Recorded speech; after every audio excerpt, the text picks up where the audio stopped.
বিয়ের ঘোষণায় দফ বাজিয়ে পার্টি করতে বলেছে বিষ্ণু ঈসা ইসলাম। কারণ বিয়েতে একজন নারী পুরুষের যেই সম্পর্ক হয়, জিনা বা ব্যভিচারে একই সম্পর্ক হয়। পার্থক্য হচ্ছে এটা সামাজিক স্বীকৃতি আছে, জিনার স্বীকৃতি নাই, ঠিক কিনা?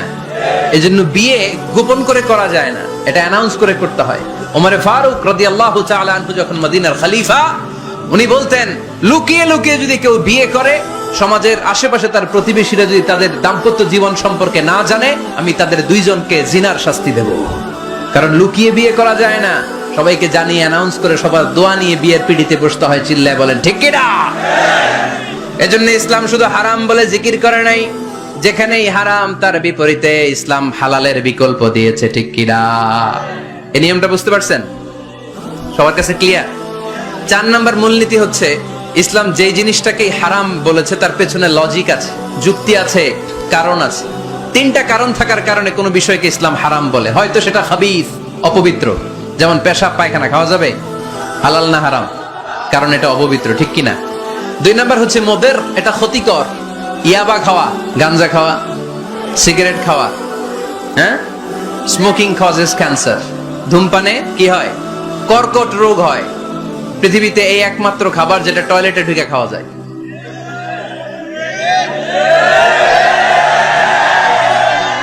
সিগারেট ছাড়া, এটা ছাড়া, এটা কোন খাবার টয়লেটে বসে খাওয়া যায়?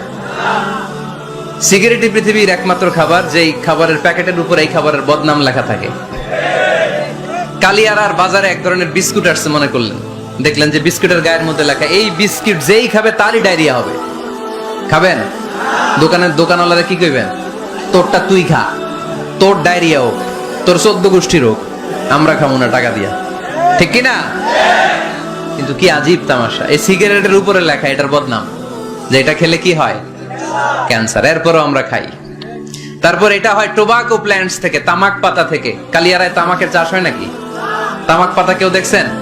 এটার আবার বেড়া টেরা লাগে না, কারণ ছাগলও মুখ দেয় না।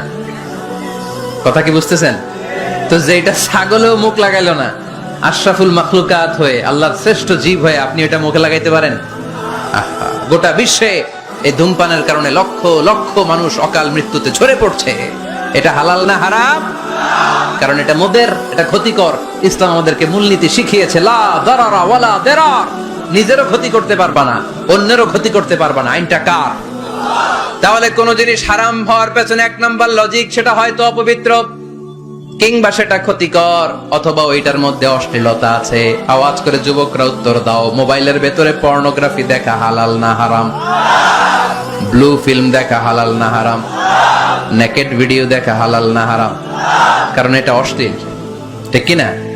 তাহলে যেটা হারাম, 3টা কারণে কোন জিনিসকে ইসলাম হারাম বলে অ্যানাউন্স করেছে। হয় এটা অপবিত্র, নয় এটা ক্ষতিকর, নয় এটা অশ্লীল। কয়টা? হয় অপবিত্র, অথবা ক্ষতিকর, অথবা অশ্লীল। পৃথিবীতে যত জিনিসকে ইসলাম হারাম বলে ঘোষণা করেছে তার প্রত্যেকটার মধ্যে 3টার কোনো না কোনো একটা আছে না নাই? এই 3টা জিনিস, 3টার একটা না পাওয়া গেলে কোনো জিনিসকে হারাম বলে ঘোষণা দেওয়া যাবে